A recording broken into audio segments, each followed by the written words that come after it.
Olá, cinéfilos! No vídeo de hoje você vai descobrir os segredos por trás de um dos filmes mais cultuados da década de 90 dentro do terror, Demônios da Noite, ou como ficou conhecido originalmente, Tales from the Crypt, Demon Knight, uma produção cheia de reviravoltas, com personagens icônicos, curiosidades de bastidores surpreendentes e um elenco que inclui nomes como Billy Zane, Jada Pinkett Smith e William Sadler.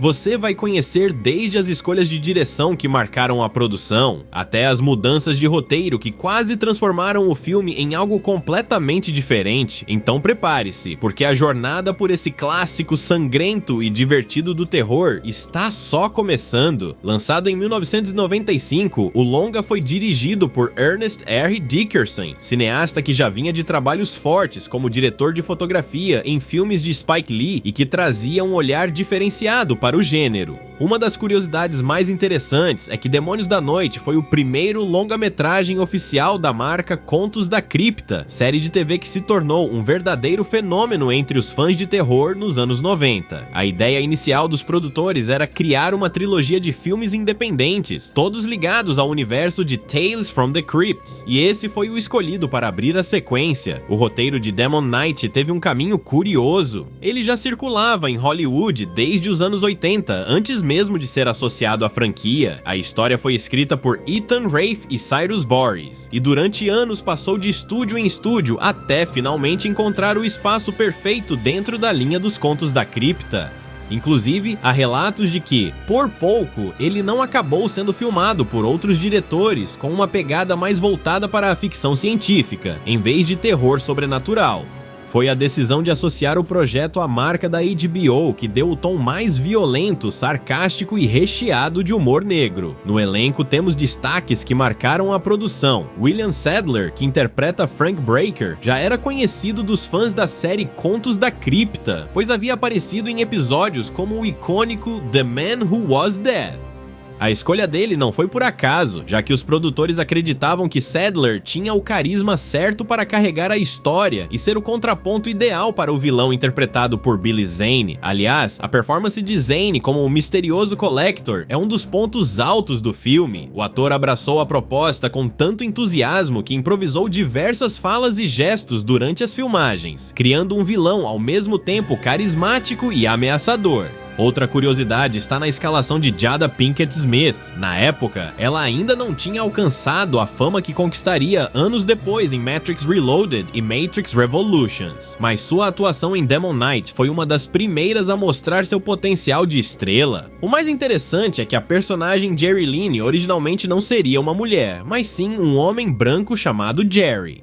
Essa mudança foi feita durante a produção, e o resultado trouxe uma nova dimensão ao enredo, transformando a personagem em uma das Final Girls mais marcantes dos anos 90. Além disso, o filme ainda contou com a presença de Dick Miller, um verdadeiro ícone dos filmes B e conhecido por participações em clássicos como Gremlins e Grito de Horror. Ele interpreta Tio Willie, um personagem cheio de humor que traz um respiro cômico para os momentos mais tensos. Ernest Dickerson fez questão de trazer Miller para o elenco por admiração pessoal, já que o ator era considerado uma espécie de amuleto dos filmes de terror cult. Outro detalhe curioso é que a produção foi gravada quase inteiramente em uma única locação, um antigo hotel no Novo México, transformado em cenário principal da história. Essa escolha foi feita tanto por questões orçamentárias, quanto pelo desejo de criar uma atmosfera claustrofóbica.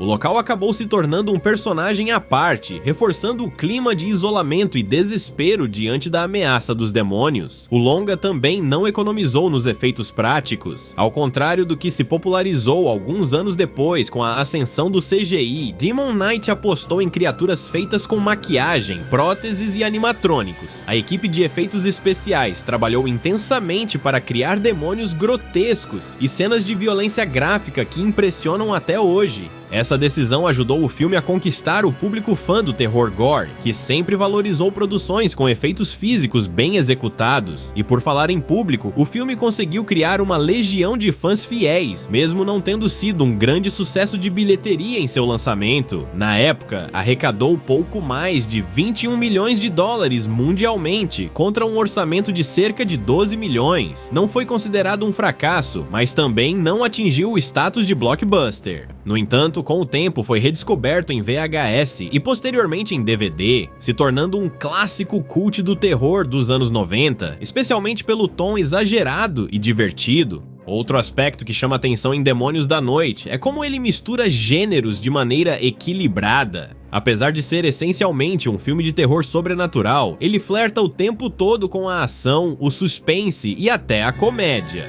Isso se deve, em parte, à influência direta de Contos da Cripta, que sempre trabalhou com histórias de moralidade distorcidas, recheadas de ironia e sarcasmo. O vilão de Billy Zane, por exemplo, nunca se leva totalmente a sério. Suas piadas, caretas e exageros dão o tom cartunesco que equilibra a violência gráfica. Há quem diga que essa interpretação foi um divisor de águas na carreira do ator, abrindo portas para papéis mais ousados depois. Uma curiosidade interessante é que, apesar de ser o primeiro filme planejado de uma trilogia, a sequência não seguiu exatamente o rumo que os produtores imaginaram.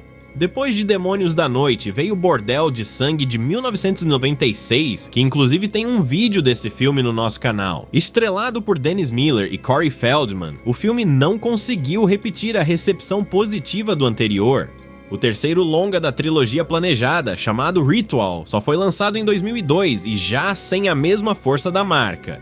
Isso acabou consolidando Demon Knight como o verdadeiro destaque dos três, permanecendo como o favorito absoluto dos fãs. O diretor Ernest R. Dickerson também trouxe um detalhe curioso para o set. Ele era um grande fã de quadrinhos e de filmes de terror da década de 70, como O Exorcista e A Noite dos Mortos-Vivos. Essa bagagem influenciou diretamente a forma como ele construiu a atmosfera de Demônios da Noite. Muitos críticos apontam que há uma semelhança temática com o clássico Assalto ao 13º DP de John Carpenter, já que ambos os filmes trabalham com personagens isolados, cercados por uma ameaça aparentemente impossível de deter. No caso de Demon Knight, a diferença está no toque sobrenatural e no humor ácido que tornam a experiência única.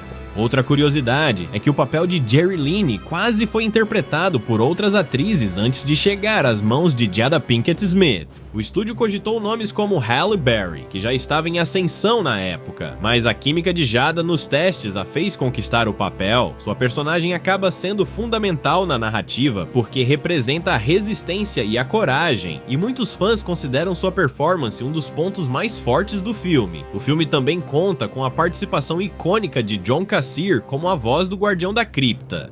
Esse personagem, que abre e fecha a trama com seu humor macabro, já era extremamente popular por conta da série da HBO. Para os fãs, ter o Crypt Keeper introduzindo o longa foi um presente, já que garantiu que a experiência cinematográfica mantivesse a mesma essência do programa de TV. O público se sentiu em casa, e isso ajudou a dar legitimidade ao filme como parte oficial do universo. Nos bastidores, o clima foi descrito pelos atores como divertido e leve, mesmo diante das filmagens longas e desgastantes por causa das maquiagens pesadas e do calor intenso no deserto do Novo México. Billy Zane, em especial, era conhecido por improvisar falas engraçadas entre as cenas para aliviar a tensão do elenco. Em entrevistas, Jada Pinkett revelou que, embora o filme fosse cansativo de gravar, havia sempre uma energia de família no set, o que tornou a experiência inesquecível. Em termos de legado, Demônios da Noite acabou se tornando uma obra que define bem os anos 90 no terror. Exagerada, ousada, sem medo de misturar sangue com humor. Embora não tenha alcançado o sucesso estrondoso de outros filmes do gênero, ganhou seu espaço como clássico cult e até hoje é lembrado em convenções de horror, sendo exibido em maratonas e festivais especializados. Muitos fãs consideram o filme um dos últimos grandes exemplos de efeitos práticos antes da transição definitiva para o CGI em Hollywood. Um detalhe curioso é que anos mais tarde, os produtores chegaram a cogitar um remake ou até mesmo uma série derivada baseada no conceito de Demon Knight. No entanto, nada foi concretizado e o filme permaneceu como uma peça única dentro do universo Tales from the Crypt.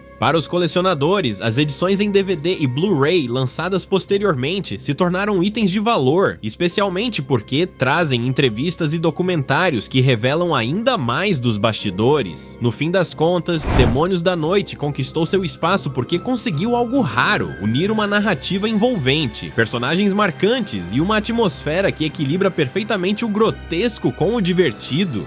É um daqueles filmes que, mesmo décadas depois, continuam relevantes para os fãs do gênero, tanto pela nostalgia quanto pela qualidade única que entregou. E se você gostou desse mergulho nas curiosidades de Demônios da Noite, aproveite para se inscrever no canal, compartilhar este vídeo, deixar um comentário contando a sua opinião sobre o filme e ativar o sininho para não perder os próximos conteúdos aqui do Vlog Clássicos do Cinema.